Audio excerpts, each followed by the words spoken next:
Okay, so now we're here under the 4Runner. I'm gonna fix this guy. Pinion seal's leaking. You can see it's wet. It's also wet. So that pinion seal is definitely leaking. I was gonna ignore it, but I don't think I can with the amount of sprayage that's everywhere. So what we're gonna do, make sure we don't get this wrong. This is, of course, got a certain amount of preload on it and everything to be accurate. So you gotta take it. This is where I'm gonna just keep track of where the nut is indented to keep it locked in. So we'll just take it along the whole way. That way we know exactly where that came off of. See? So that'll keep track of that. Go ahead and hit the indent out.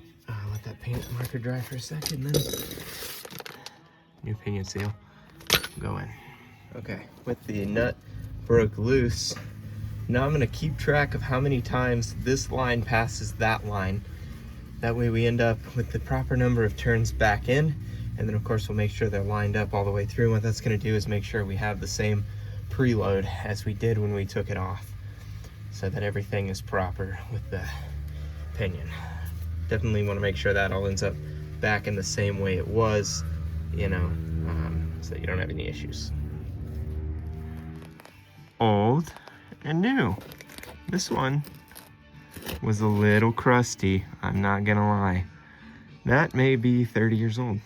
So, fun story for you here, which is shocking to me, why that's not new right there, because I'd have figured that's brand new, right?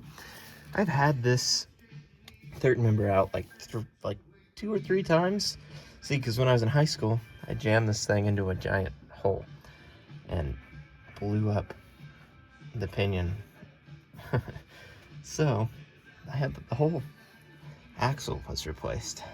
Now I'd have figured the shop that replaced the axle probably would have done something like, you know, replace the pinion seal. But they didn't. So that explains all of this, you know? So we're gonna get the new one in there. And yeah, hopefully that'll, you know, avoid all of this in the future. Okay, now new pinion seal's in. Nut is tightened back down. You can see it's moved because I was losing a lot of gear oil, because this point is really not that much higher than, you know, most of the pan there, or most of the third member in the housing. So I was losing a lot of gear oil. I probably lost, I don't know, maybe I lost a quart, but I ended up jacking up the front of the truck to give myself, you know, to push it, try to get some better anglage there, have less leakage out the front. So I moved that. You notice it's not quite in the same position because I moved the truck back, so I moved this.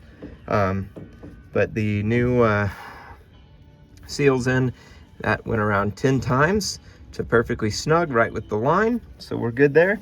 I used a socket about the same size as the seal to get it seated. Of course, try not to hit it too hard. I don't want to damage it or anything, so we're pretty easy putting it back in there, and really only time will tell if, you know, if we went too hard or not on that.